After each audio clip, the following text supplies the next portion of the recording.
नमस्कार दोस्तों। आज आप सभी का GS20 वैभव चंद्रा क्लासेस पर आप सभी का स्वागत है। आज मैं आप सभी को बताऊंगा कि रसिया और यूक्रेन के मध्य युद्ध क्यों हो रहे हैं।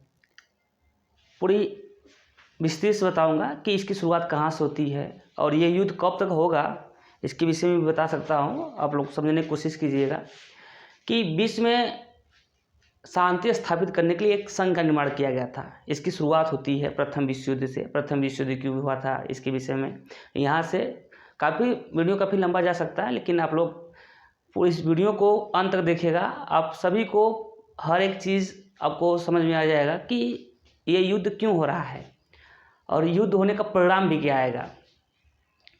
आइए समझते हैं कि प्रथम विश्व युद्ध समझते हैं। प्रथम विश्व युद्ध कब हुआ था? तो सभी लोग जहाँ तक हम लोग जानते हैं कि प्रथम विश्व युद्ध फर्स्ट वर्ल्ड वॉर 1914 से 1918 तक चला था, जिसमें वर्साय की संधि की गई थी 1919 में। फिर जर्मनी के साथ अपमानजनक संधि की गई, वार्सा का संधि, जिसमें जर्मनी को अपमान होना पड़ा।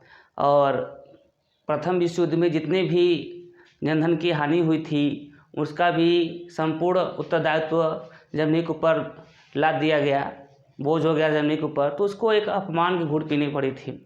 तो उस समय जर्मनी में एक तानाशाह उभर रहा था, नाम जानते होंगे हिटलर का। और हिटलर उसमें सैनिक था, वो उभर रहा था और अपनी शक्ति को वह इस प्रकार से वर्चस्व स्थापित किया कि 1938 आते आते वह एक शक्तिशाली हो गया और एक तानाशाह हो गया। तो हिटलर जो है प्रथम विश्व युद्ध में जो भी अपमान हुआ था जर्मनी के साथ, उसको पूर्ण करने के लिए उसने द्वितीय विश्व युद्ध को अंजाम दिया। उसने पोलैंड पर आक्रमण किया। तो द्वितीय विश्व युद्ध का कारण क्या बना था? द्वितीय विश्व युद्ध जो कि 1939 से 1945 तक चला था। 1939 से 1945 तक चला था। तो इसको लेकर अमेरिकी राष्ट्रपति फ्रैंकलिन रूजवेल्ट, तत्कालीन राष्ट्रपति थे अमेरिका के फ्रैंकलिन रूजवेल्ट ने 1945 में जब द्वितीय विश्व युद्ध समाप्त होता है, तो इसके बाद फ्रैंकलिन रूजवेल्ट और ब्रिटेन के प्रधानमंत्री ने मिलकर एक संगठन बनाने की कोशिश किया और यह स्थापित करना कि भविष्य में कोई तीसरा विश्व युद्ध न हो। यदि तीसरा विश्व युद्ध होता है तो इससे पृथ्वी पर जो भी जीव हैं या मानव है, इसका बहुत ज़्यादा नुकसान होगा। तो इसको ध्यान में रखते हुए अमेरिकी राष्ट्रपति फ्रैंकलिन रूजवेल्ट 1920 में स्थापित थी लीग ऑफ नेशन, राष्ट्रसंघ, जो 1920 में स्थापित राष्ट्रसंघ थी, उसी को और मॉडिफाइड किया गया। तो फिर 1945 में संयुक्त राष्ट्र संघ बना। 1945 में संयुक्त राष्ट्र संघ का निर्माण किया गया। यह किसका रूप है? राष्ट्र संघ का मॉडिफाइड रूप है। इसका जो नाम दिया था वो अमेरिकी राष्ट्रपति फ्रैंकलिन रूजवेल्ट, अमेरिकी राष्ट्रपति फ्रैंकलिन रूजवेल्ट ने संयुक्त राष्ट्र संघ नाम दिया था। यह 24 अक्टूबर 1945 से अपना कार्य प्रारंभ किया। आइए अब हम जानेंगे कि राष्ट्रसंघ है क्या।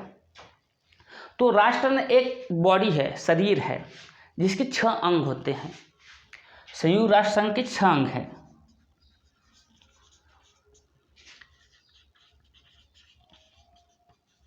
जिसे हम शॉर्ट में यूएनओ कहते हैं। 6 अंग कौन कौन से हैं लिख देता हूँ। जैसे अब संयुक्त राष्ट्र मतलब कि एक परिवार है, समझ लेना कि एक गांव में 6 परिवार होते हैं। तो उसी प्रकार संयुक्त राष्ट्र संघ क्या है? एक गांव है, इस गांव में 6 लोग हैं और 6 लोग मिलकर संयुक्त राष्ट्र संघ का निर्माण करते हैं, यूएनओ का निर्माण करते हैं। कौन कौन है? तो 6 अंग है। पहला संघ है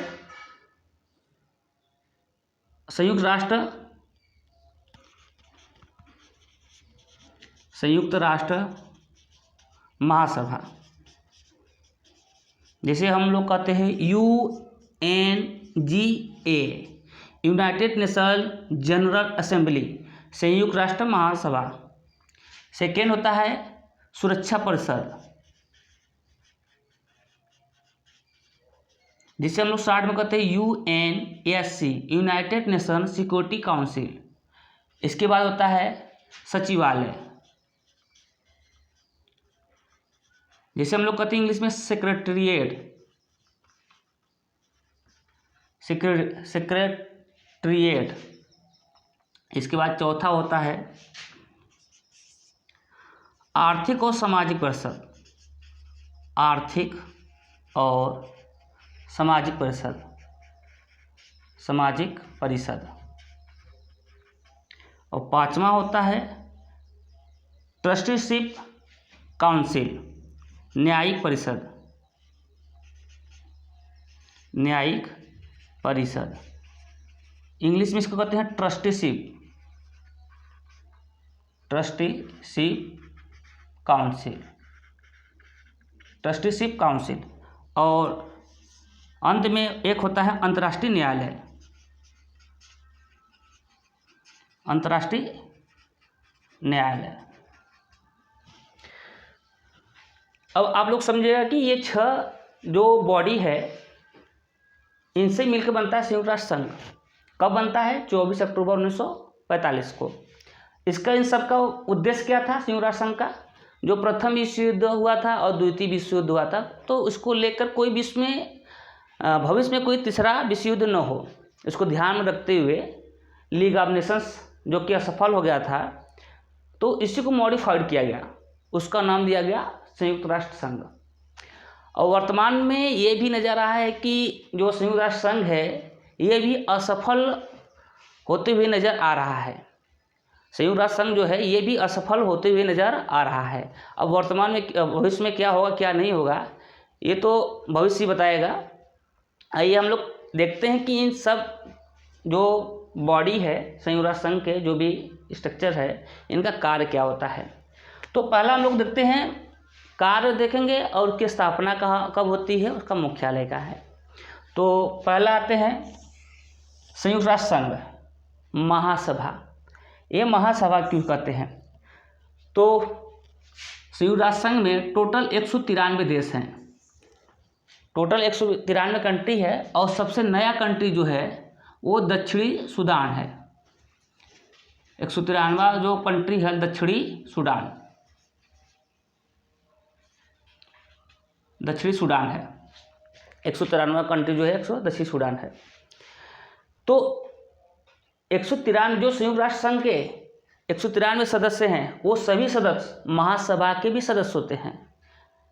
193 सदस्य वो भी महासभा के ही सदस्य होते हैं। तो महासभा में कितने सदस्य होते हैं? 193, 193 सदस्य। इनका मुख्यालय कहाँ है? तो मुख्यालय है अमेरिका के न्यूयॉर्क में। देखिए, और न्यूयॉर्क किस द्वीप पर है? हैमिल्टन द्वीप पर, हैमिल्टन द्वीप, हैमिल्टन द्वीप है। उसी हैमिल्टन द्वीप पर ही हैमिल्टन द्वीप है, इस पर न्यूयॉर्क शहर बसा हुआ है, जिस पर महासभा का सचिव महासभा का मुख्यालय है। सेकेंड, सुरक्षा परिषद। सुरक्षा परिषद के 15 सदस्य होते हैं। सुरक्षा परिषद कितने सदस्य होते हैं? 15 सदस्य होते हैं, जिनमें 5 स्थायी सदस्य होते हैं और 10 अस्थायी सदस्य होते हैं। 10 अस्थायी सदस्य, 10 अस्थायी सदस्य और 5 स्थायी सदस्य। इसे दुनिया का पुलिसमैन कहा जाता है। सुरक्षा परिषद को दुनिया का पुलिसमैन कहा जाता है। इसका मुख्य कार्य होता है विश्व में शांति स्थापित करना। इसका मुख्य उद्देश्य ही है कि विश्व में शांति स्थापित करना। और वर्तमान समय में ये भी सुरक्षा परिषद का जो सुरक्षा परिषद है, संयुक्त राष्ट्र संघ का सुरक्षा परिषद, ये भी असफल होते हुए दिखाई दे रहा है। क्यों? क्योंकि यूक्रेन और रशिया के बीच जो युद्ध चल रहा है, तो भविष्य में ऐसी कोशिशें बन रही हैं कि तीसरा विश्व युद्ध न हो। तो इसको देखते हुए सुरक्षा परिषद भी अब जो है कुछ असफल नज़र आते हुए दिखाई दे रही है। थर्ड है सचिवालय। सचिवालय में एक महासचिव होता है, सचिवालय में एक महासचिव होता है जिसकी नियुक्ति महासभा द्वारा की जाती है, जिसकी नियुक्ति महासचिव की नियुक्ति महासभा द्वारा की जाती है, लेकिन सुरक्षा परिषद की सिफारिश पर। सुरक्षा परिषद की सिफारिश पर महासचिव की नियुक्ति महासभा द्वारा की जाती है। वर्तमान में सुरक्षा परिषद के महासचिव एंटोनियो गुटेरेस हैं। तो एंटोनियो गुटेरेस साहब जो कि पुर्तगाल के हैं, वर्तमान समय में सुरक्षा परिषद के महासचिव है। और प्रश्न बनता है कि संयुक्त राष्ट्र संघ के प्रथम महासचिव कौन थे? तो प्रथम महासचिव थे नॉर्वे के ट्रिगवेली, नॉर्वे देश के ट्रिगवेली थे संयुक्त राष्ट्र महासभा के यानी सचिवालय के महासचिव या संयुक्त राष्ट्र महासभा के सचिव। वर्तमान में एंटोनियो गुटेरेस कहाँ के? पुर्तगाल के हैं। इनका कार्यकाल 5 वर्ष का होता है या 65 वर्ष। इसमें से जो पहले हो जाता है उसी पर उनका विदाई कर दिया जाता है, या 5 वर्ष हो जाता है या 65 वर्ष। हाँ, ये है कि इनको दोबारा भी नियुक्ति किया जा सकता है, 5 वर्ष या 65 वर्ष इनका दोबारा भी नियुक्त किया जा सकता है। चौथा देखते हैं आर्थिक और सामाजिक परिषद। आर्थिक और सामाजिक परिषद, जैसे नाम से स्पष्ट है कि इसमें जो भी कार्य होगा वो पैसे से या समाज से जुड़े हुए मुद्दे होने चाहिए या व्यापार से जुड़े हुए मुद्दे होने चाहिए। लेकिन इसमें आपका जो युद्ध है, युद्ध या शस्त्र से संबंधित कोई भी राजनीति नहीं की जाएगी। युद्ध और शस्त्र से संबंधित कोई भी राजनीति नहीं की जाती है आर्थिक और सामाजिक परिषद में। और जितने भी अंतर्राष्ट्रीय स्तर पर जो भी राजनीति होती है, जैसे व्यापार को लेकर, विश्व में शांति स्थापित करने को लेकर, गरीबी को लेकर जो भी राजनीति करते हैं वो करते हैं, लेकिन युद्ध और स्तर को लेकर राजनीति नहीं की जाती है। आर्थिक और सामाजिक परिषद। 5वां है न्यायिक परिषद। न्यायिक परिषद क्या है? द्वितीय विश्व युद्ध के बाद कुछ देश ऐसे थे जो कि स्वतंत्र नहीं हुए थे, तो उन देशों की आर्थिक स्थिति, सामाजिक स्थिति को देखते हुए उस देशों को स्वतंत्र कराने के लिए एक समिति का गठन किया गया था, जिसे हम लोग कहते हैं न्यायिक परिषद, ट्रस्टीशिप काउंसिल। वर्तमान समय में इसको समाप्त कर दिया गया है, न्यायिक परिषद को वर्तमान समय में समाप्त कर दिया गया है। अब हम कह सकते हैं कि संयुक्त राष्ट्र संघ में वर्तमान में 5 जो अंग है वो कार्यरत है। और सबसे महत्वपूर्ण होता है इसमें का अंतर्राष्ट्रीय न्यायालय। अंतर्राष्ट्रीय न्यायालय का जो मुख्यालय है वो नीदरलैंड की राजधानी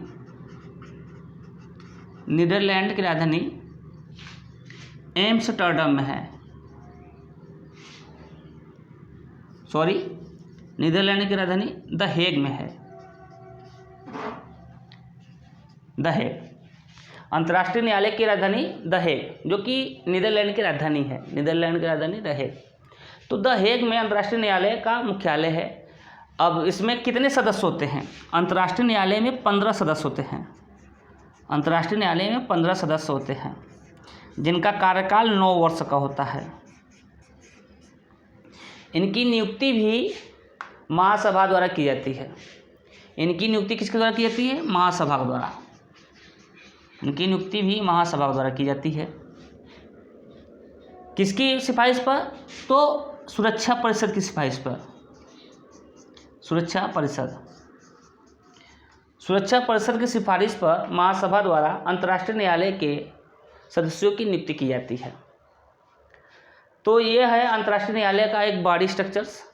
अभी मैं आपको समझाऊंगा कि सुरक्षा परिषद में कितने स्थायी सदस्य हैं, कितने अस्थायी सदस्य हैं। मैं इस वीडियो को विराम चाहूँगा। ब्रेक के बाद आप सभी का फिर से स्वागत है। आइए आज आप समझेंगे कि सुरक्षा परिषद में स्थायी सदस्य कितना है। इसको पहले हम समझते हैं कि भाषाएं पूछ सकता है कि संयुक्त राष्ट्र संघ में कार्यालय भाषा कितनी है। तो यूएनओ में जो कार्यालय की भाषा होती है वो 5 होती है। कार्यालय की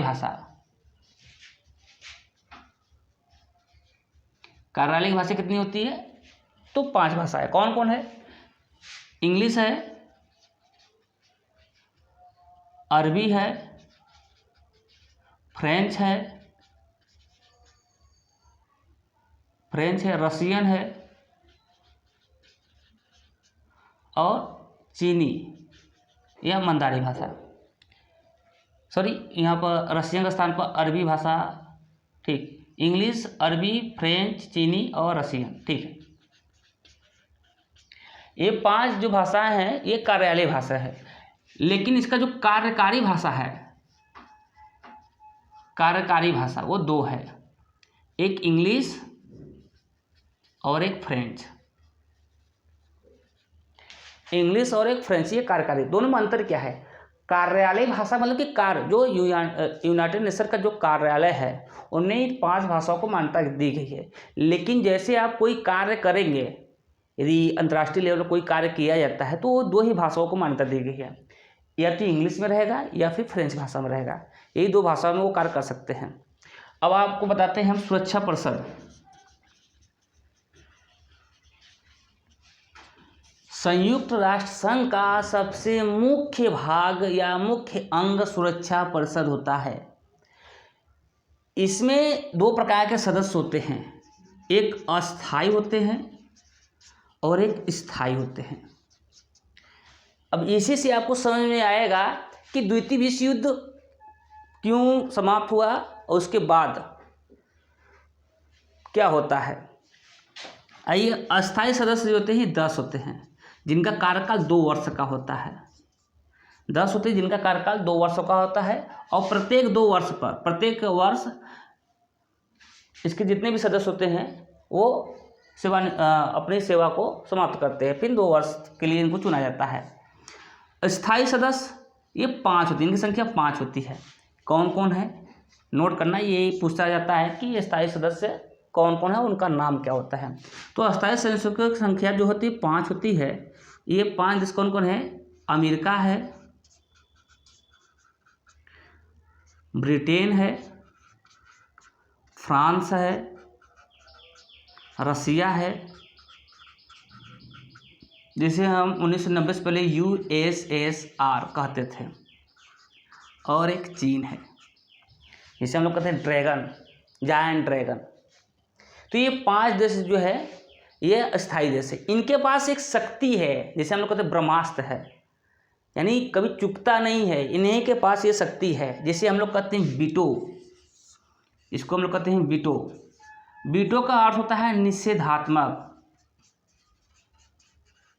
वीटो का अर्थ होता है निषेधात्मक, यानी इनके पास ये शक्ति है कि सभी देश एक हो जाए, सभी देश एक हो जाए, लेकिन इसमें से केवल एक देश कह देगा कि नहीं, हमें ये इलाऊ या पसंद नहीं है, तो उस विधेयक को निरस्त समझा जाएगा। आप सोचिए कितनी बड़ी शक्ति इन 5 देशों के पास है। तो यूएनए में 193 देश है, जिनमें ये भी 5 है, जिनमें स्थायी है। यदि इन 5 को निकाल दिया जाए तो आप 188, यदि 188 देश 188 देशों को एक तरफ कर दिया जाए और बाकी इसमें भी 4 को एक तरफ कर दिया जाए, और एक कह दे निषेधात्मक यानी वीटो का पावर कर दे, तो उस अधिनियम को अंतर्राष्ट्रीय लेवल पर अमान्य घोषित कर दिया जाएगा, निरस्त घोषित कर दिया जाता है। ये शक्ति इन 5 के पास है। जैसे अभी हाल ही में सुना, आपने देखा होगा कि रसिया के ऊपर सब लोग सेंसस लगाते हैं, यूएनओ में सेंसस चला है, इनके ऊपर प्रतिबंध लगा जाए, तो प्रतिबंध अमेरिका लगा रहा है, लेकिन इसके विरुद्ध अंतर्राष्ट्रीय न्यायालय में कोई मुकदमा नहीं चला जा रहा है। क्यों? क्योंकि जैसे कोई मुकदमा चलाने की बात रसिया के ऊपर आती है तो रसिया क्या करता है? वीटो, यानी रसिया अपने ऊपर कहेगा हमारे ऊपर ही मुकदमा चलाएंगे, तो ये क्या करता है? वीटो लगा जाता है, यानी हमारे ऊपर मुकदमा नहीं चलेगा। अब आपको मैं बताऊंगा नेक्स्ट वीडियो में कि रसिया और यूक्रेन के मध्य युद्ध क्यों हो रहे हैं। आप कमेंट करके बताइए कि इस वीडियो में आपको कहाँ तक समझ में आया। ठीक, धन्यवाद।